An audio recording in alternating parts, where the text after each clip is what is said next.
Hello and welcome to the European Resilience Initiative Center video podcast. Today our guest is Professor Ewa Thompson. She's a professor of Slavistic teaching at the Rice University, and she also authored a book, Imperial Knowledge, Russian Literature and Colonialism. Welcome, Professor Thompson.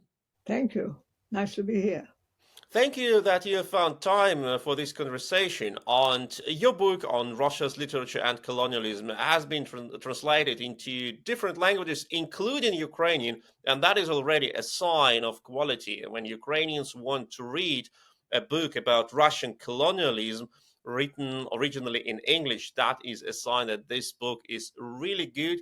So tell us, what is so colonial in Russia's literature? Well, the opinion is based on, of course, reading of Russian literature, which is not exactly a picture of Russian society. And in the West, we have a tendency to say that colonies must always be overseas and you have to travel there by ship. Well, Russia's colonies are adjacent to ethnic Russia. They have always been adjacent for several centuries when Russia was building up its empire. It annexed areas that were adjacent to ethnic Russia. And that kind of colony is frequently overlooked by people that are not close to Russia. So they would say, okay, well, they annexed Ukraine. That means, they're basically the same nation. So it's not a colony. It's just getting people together of the same ethnicity. So that was one reason, the fact that Russia's colonies were adjacent to the mainland, so to speak. And there are, of course, other reasons, such as basically difficulty in traveling into Russia for all those centuries and even today. Under the Tsars and under the Commissars, you had to have a special permission to travel to Russia. And of course, you had somebody like the KGB or the Tsarist Secret Service to accompany you. You couldn't take off, like, for instance, if you went to Italy, you decided to look at Italian cities, and you just went there whenever you pleased and however you pleased. In Russia, you were always dependent on somebody that directed you. And so what you saw was a great deal of Potemkin villages, if you know what I mean by that. I'm not sure that your listeners will. Potemkin villages, of course, refer to the event in the 18th century when Catherine the Great was traveling through the newly annexed colonial territories, but of course the word colonial was not used. And one of her generals, Potemkin, decided to build cardboard villages far away so that Catherine would think that people actually lived there. And people actually fled all the way as fast as they could to Turkey, because this was the area that was occupied by Turkic people. So Potemkin villages came into use as a symbol of something that pretends to be something it is not. So whenever you had travelers in Russia, what they were shown was the showcase items, say a town that was particularly well prepared for the visit of a foreigner, or under the Soviets, of course, the kolkhoz that was very efficient and so forth. So there are many reasons why why Russia has not been viewed as a colonial power, but these are just two reasons.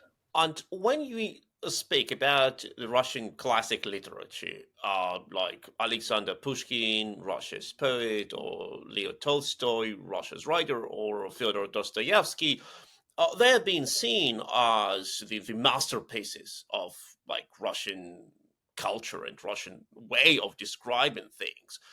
But what exactly can be seen as disturbing in these books? And is it, after all, different from, let me say, British literature, which also used to be written by those who welcomed British colonial empire? Well, there's one big difference between English literature, British literature, and Russian literature in the 19th century in particular, and that is this, that Russian literature always describes the highest part of society, the very aristocracy of society. Tolstoy in particular is this kind of writer, whereas those great English writers such as Charles Dickens, for instance, they described what may be called the lower middle classes. And when you are describing people that are the highest aristocracy, that know the Tsar personally, their lifestyle and their behavior is completely different than that of people in the lower echelons of society.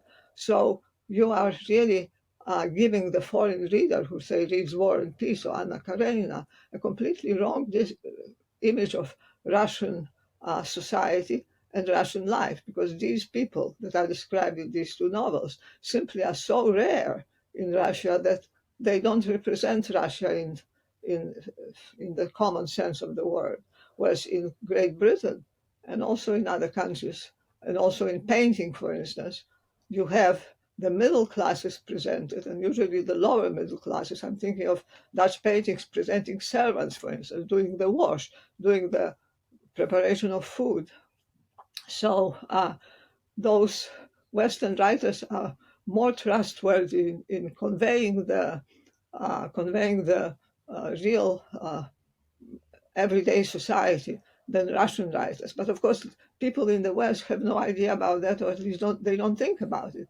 So for them, say the Rostov family, the wonderful family in War and Peace, or the Karenin family, another interesting family, these are the everyday Russians in the 19th century. They are not. They are as rare as, well, I don't want to use any comparison here, but you understand they are really rare in Russian society, and they don't represent Russian society in any sense.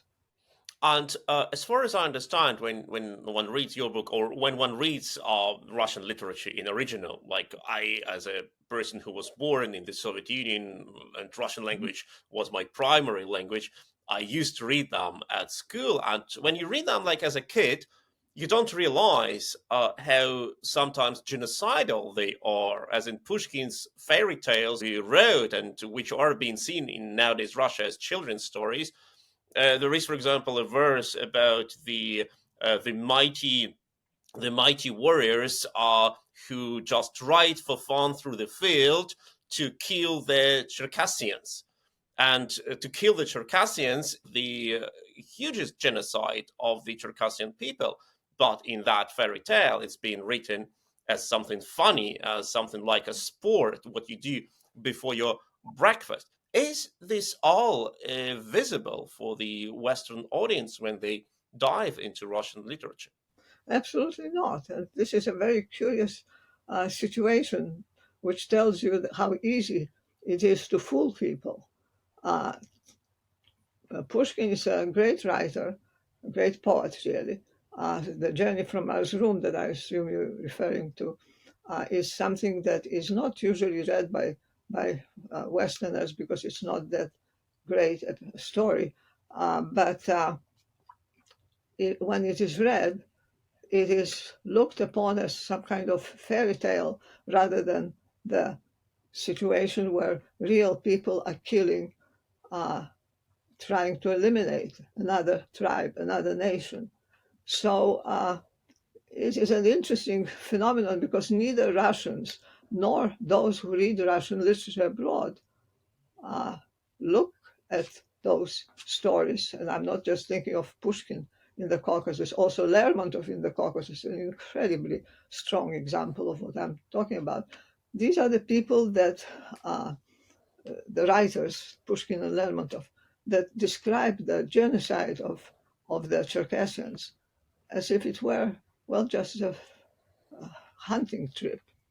And they're just killing animals, because that's what hunters do. And nobody is raising the question of, well, look, these are real people, and these people lived in those areas for hundreds of years, and those areas belong to them by that measure.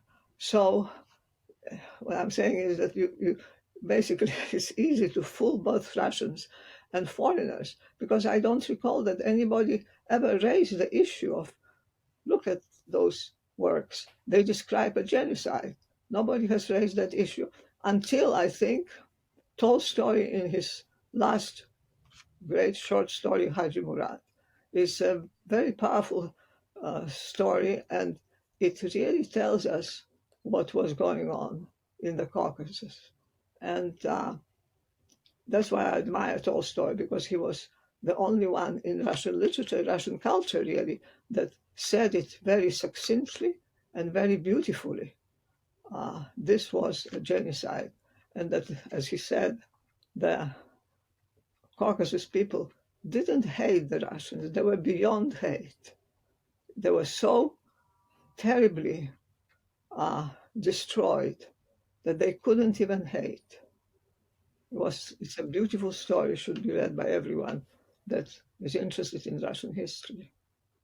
And of course, the Caucasus was not the only area where Russians committed atrocities. When you think about the conquest of Siberia, which is really not written about much either in the West or in the East, that is something that still awaits its chronicler.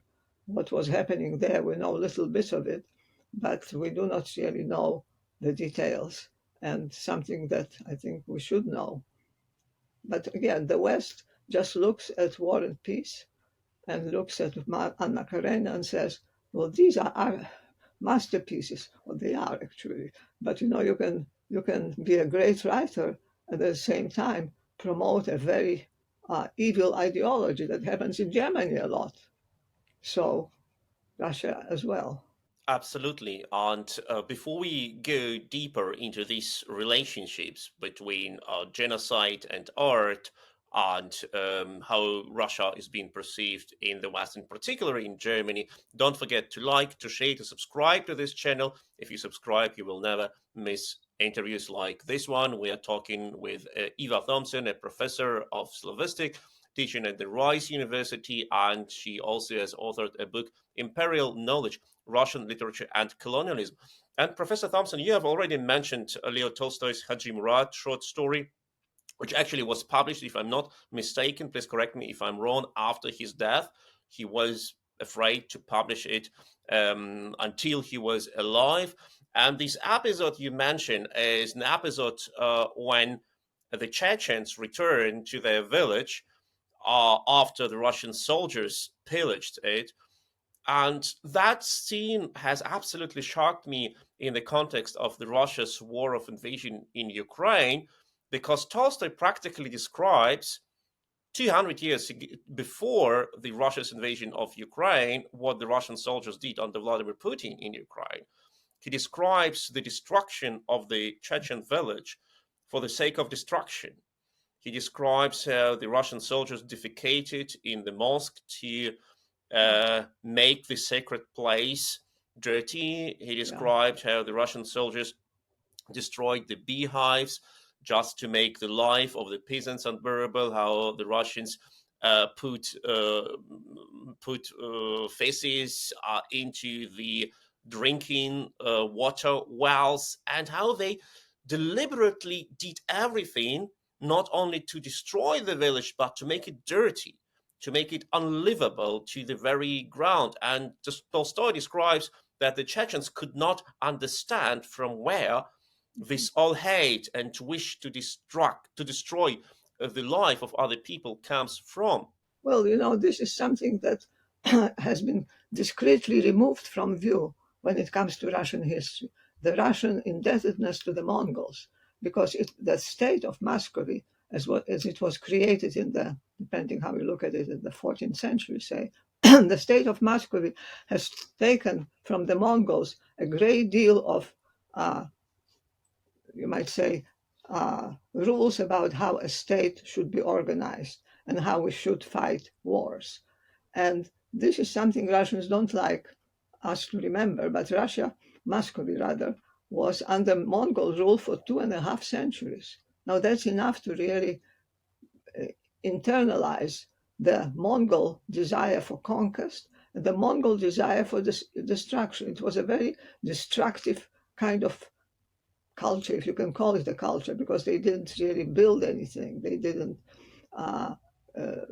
do anything for the population. They just went forward and they destroyed and they took over and they destroyed and they took over. So this kind of way of conducting wars and conducting foreign policy is something that definitely belongs to the Mongol part of the Russian soul, if I may use this metaphor. And I think this is what we are talking about in Bucha, in other places in Ukraine today. Yes, but what happened with the Golden Horde? It happened 700 or even 800 years ago, and in the early medieval time, it was No, it more or wasn't less. 100 years ago. Not that every country starts its building up its political system from somewhere. Usually it's a borrowing from somebody. Now, most European countries owe their structure, political structure, to ancient Rome and partly to Greece. From Greece, we took democracy. From ancient Rome, we took organization. So, whether it's 20th century or 15th century, countries such as France, countries such as Italy or England, they took those ideas from the ancient Romans and from Athens in Greece.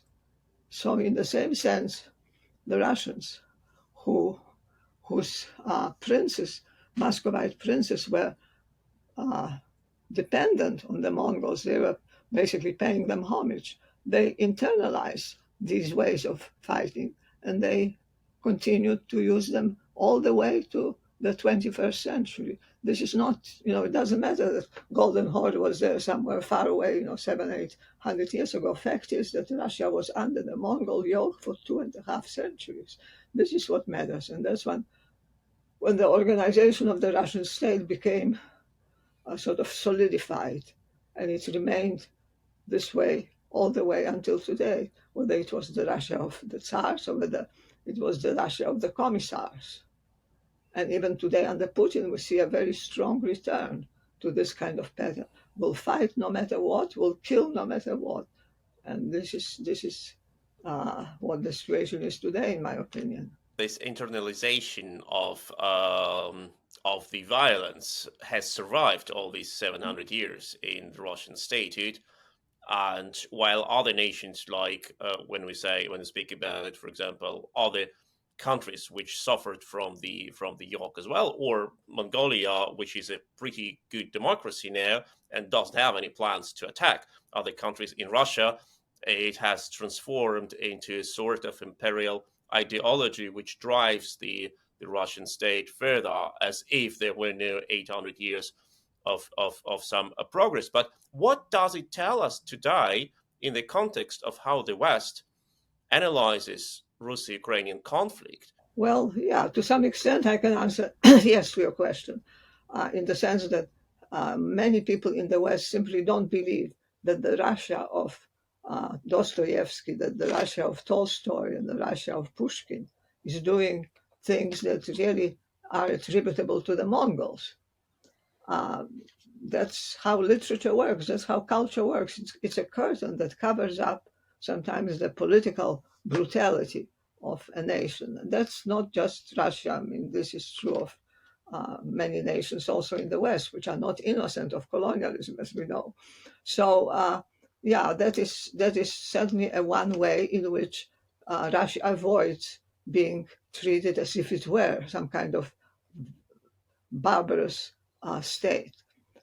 But of course, Russia itself knows that there's this danger of being treated as if it were a Mongol, post-Mongol state. So Russia exerted, throughout the last several centuries, Russia exerted a lot of effort to mislead the West, to mislead Europeans about its real reasons for conquest and the way the conquest is being conducted. So, for instance, in the 19th century, Admiral Gorchakov, who was Russia's delegate ambassador to Great Britain, was convinced the British authorities that Russia really was bringing civilization to Central Asia when it was conquering, the Uzbekistan, Tajikistan, and so forth. Well, and they believed it because to some extent, this is what they claimed the British did in Africa. But as we know even from Dostoevsky's diaries, what was going on there was what was going on in Ukraine just recently in several places. Namely, there was simply a murder of people, regardless of their position in society, whether they were children, women, fighters, civilians, and so forth. So yeah, that's Russia has managed to create for itself quite a large group of people in the West that will stand up for Russia no matter what, because they were enculturated into what's the best in Russia, and they simply don't want to see what's the worst. And the story of Russia's colonization of Central Asia was also brilliantly pictured by, like in some sort of the chronicles by paintings of Vereshchagin. And Vereshchagin was a Russian artist who was traveling with the Russian army, and he just painted his pictures, adoring Russia's army's brutality. And he has pictured Russian soldiers decapitating local population, or smoking, staying close a pile of corpses, and pictured the local population as treacherous, dangerous, half animals, half barbarians, who were, from his point of view, a legal target for being destroyed. And that is, of course, what anyone can see when one goes to Tretyakov Gallery in Moscow. But once again, while visiting the gallery, the Western visitors are being fascinated by the beauty of the pictures, but not by the content of them. We're talking to Professor Ewa Thompson, who is a professor of Slavistic, teaching at the Rice University, and she has also authored a book, Imperial Knowledge, Russian Literature and Colonialism. Professor Thompson, you have already mentioned the issue of special relationships between Germany and Russia. And we know that the German political elites, especially, are being fascinated by Russia all the time. What is the origin of this fascination, and what are the consequences of that? Well, that would be a very, very long story. I would say that making it short, because I'll have to omit many details. Really, this fascination and this great friendship, which still exists between Germany and Russia, started with the partitions of Poland. You see, because the partitions of Poland were like two mafia or three mafia members agreeing to commit a crime together. And what do they do next? Well, they become friends for life. That's one thing. Second thing, they're going to hide it insofar as possible from everybody else around. So, the partitions of Poland have played very little role in Russian historiography and also in German historiography, which basically wrote European history for us. We really look at Europe, through the eyes of German historians very often, which falsified the image of Europe tremendously. So the partitions of Poland were the political act that actually made those countries come together. And as years went on, the Germans realized that being friends with Russia carries tremendous advantages for Germany, because Russia had all those raw materials which Germany needed for its industry. And throughout the years, Germany developed many channels to get these materials from Russia. And even today, basically, Germany is getting, in spite of the embargo on Russian items, on Russian products, Germany is getting its petroleum and gas largely from Russia, but it goes through Belgium, say, and Holland, or it goes through some other country, Austria. So, this kind of advantage that Germany has by getting relatively cheap raw materials from Russia is something that Germans appreciate, and they are going to continue to act in such a way as to make it possible to continue that in the future. This is something that most Europeans, or certainly people in East Central Europe, do not understand, that there is no way that you can destroy this German-Russian friendship. Not to speak of the fact, of course, that Catherine the Great was German, and so were many other rulers of Russia. They were of German background. So there is some kind of natural uh, uh, likeness between two basically very rapacious countries, because both Germany and Russia were colonial countries, and they have done a lot of harm to their neighbors. So this is what I think is the source of it. But I would like to make an aside here and speak of a country that was erroneously named the Polish-Lithuanian Commonwealth. Why do I say erroneously? Because it was not just a Polish-Lithuanian Commonwealth. It also included Ukraine, included Belarus, included parts of Latvia, included parts of Wallachia. And it was a country that Germany and Russia destroyed. And Ukraine was part of that Commonwealth for 400 years. Now, as I said, Moscovy was under Mongol domination for 2.5 centuries. Ukraine was under part of the Commonwealth for 400 years, and then it was part of the Russian Empire for 200 years, a little bit more. And basically, Ukraine got its Western orientation through the Polish-Lithuanian Commonwealth. I mean, the educational system, the idea that laws can be passed only when people agree, that is, the parliamentary system. All this very imperfectly was part of this Polish-Lithuanian Commonwealth. And Ukrainians participated in it, certain Ukrainian aristocracy did, which was then called Ruthenian. Yes, that's true that Ukrainians feel they were treated as a colonized people by Poles, but this was something that could have been changed. The Cossacks could have acquired, the rights of petty nobility. But Khmelnytsky just decided to go to Moscow, and he decided to surrender to Moscow. It was too early to do it. So Ukraine is really very much dependent on its. The difference between Ukraine and Muscovy is that Ukraine was part of a Western system, imperfect as it was, and I will be the first to say that it was very imperfect.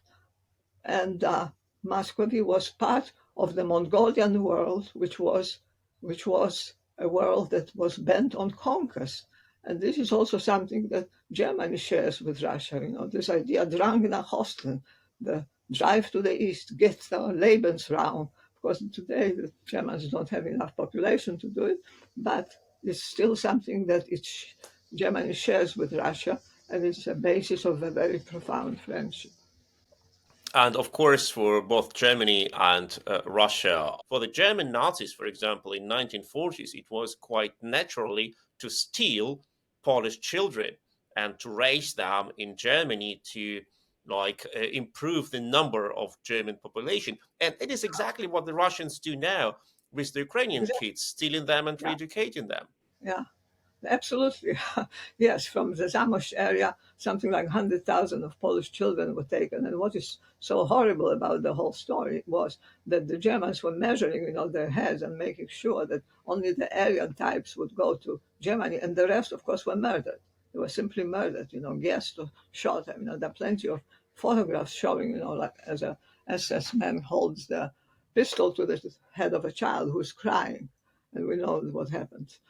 So yeah, that's a sort of a detail of the rapaciousness of both political systems. But today, Germany, of course, is not doing such things. But the same affinity for Russia is still there because, as I said, there's economic advantage there, and there is this common feeling that a country should enlarge itself, either by political conquest, military conquest, or economic conquest, because today Germany, as we know, is striving for the economic conquest of Europe.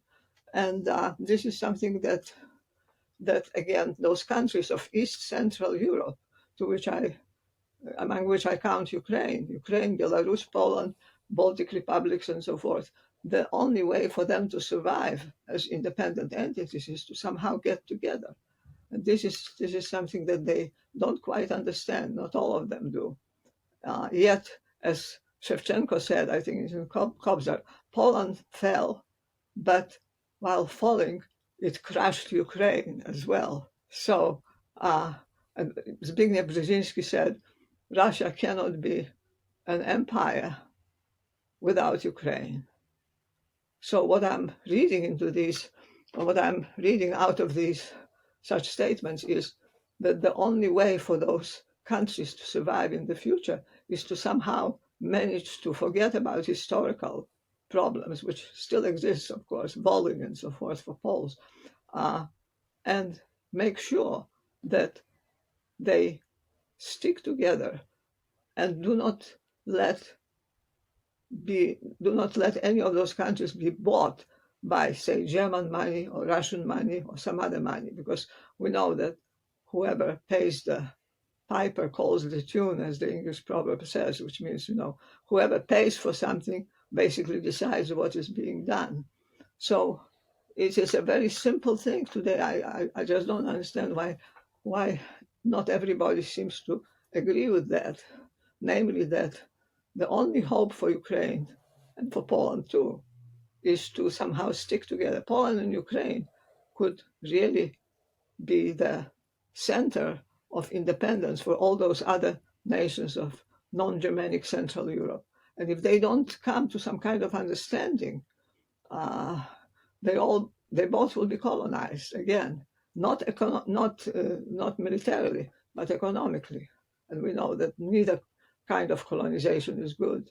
Indeed, and coming back to the cultural, to the topic of culture, as we know, the culture is more or less the basic of how people see themselves and see the world around and how people act. Mhm. Are there any chance for Ukraine to raise its voice in Europe and make its voice being heard in Europe, not only in Poland, not only in Ukraine, but also in Germany, France, and other countries?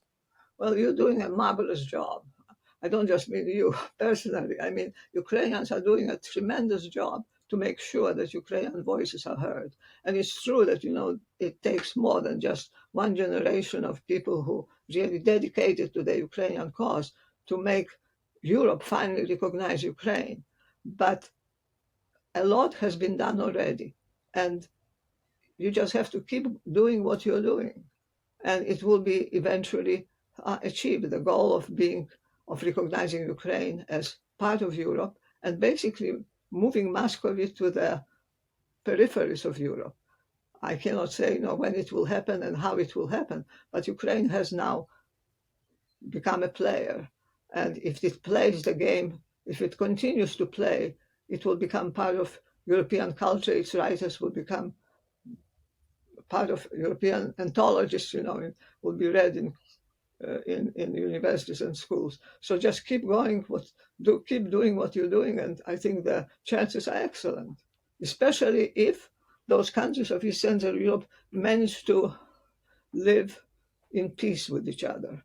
There are no quarrels. There are no, you know, I'm sure that both Germany and Russia would like for Ukraine and Poland to say, okay, we are going to take over your neighbor, but we will let you be powerful. It's not going to happen. These are not friends of East Central Europe. East Central Europe has only itself. Nobody is friend of East Central Europe. Those countries have to fight for their future themselves. Without nobody's going to help them. I mean, right now, yes, there's military help and other help, but I'm talking about culture. So, this is something that those countries have to do themselves.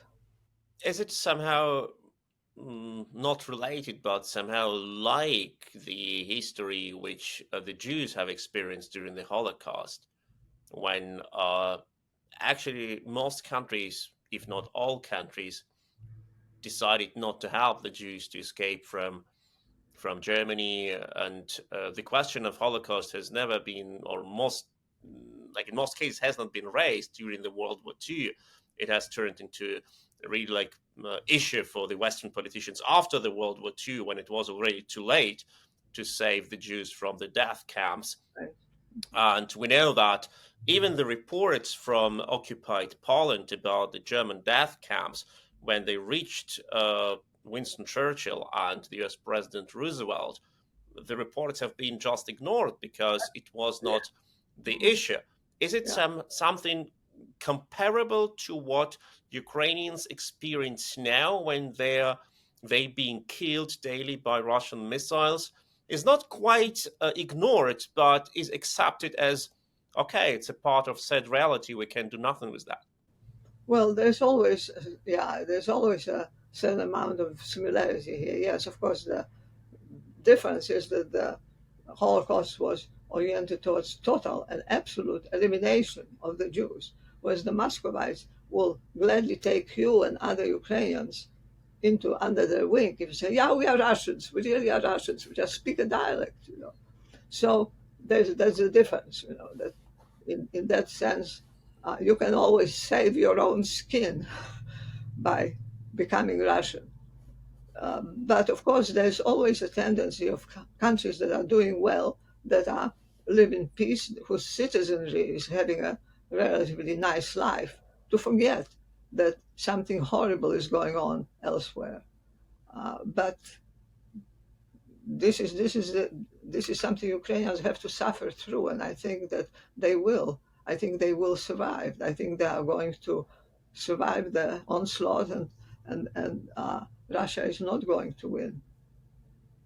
So I think there's enough in.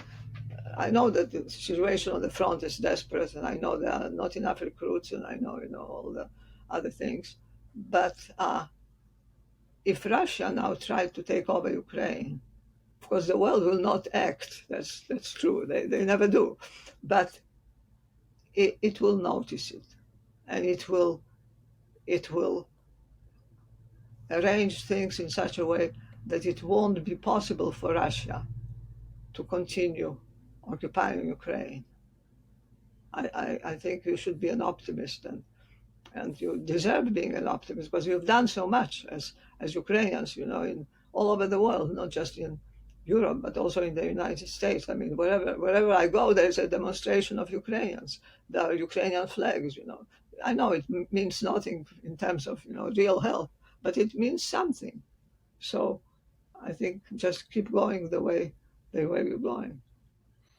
And of course, culture is what helps people during any fight. And if one looks at Ukrainian literature, Taras Shevchenko or Ivan Franko or Lisa Ukrainka, you can find a lot of inspiration for fight, even when fight seems to be hopeless, but still people continue to fight. And as it's written in the classical verse of the Ukrainian literature, continue to hit this rock will crack Yeah. one day. Yes. Thank Yeah. you. Thank you so much. It was Ewa Thompson, who is a professor of Slavistic, author of amazing book, Imperial Knowledge, Russian Literature and Colonialism. Highly recommended. Also available in Ukrainian translation. And Professor Thompson teaches at the Rice University and is one of world best experts in what culture means for Central European nations and how Russian colonialism works through cultural narratives. Thank you so much, dear Professor Thompson. Thank you. And don't forget to like, to share, to subscribe to this channel so you will not miss the next interviews.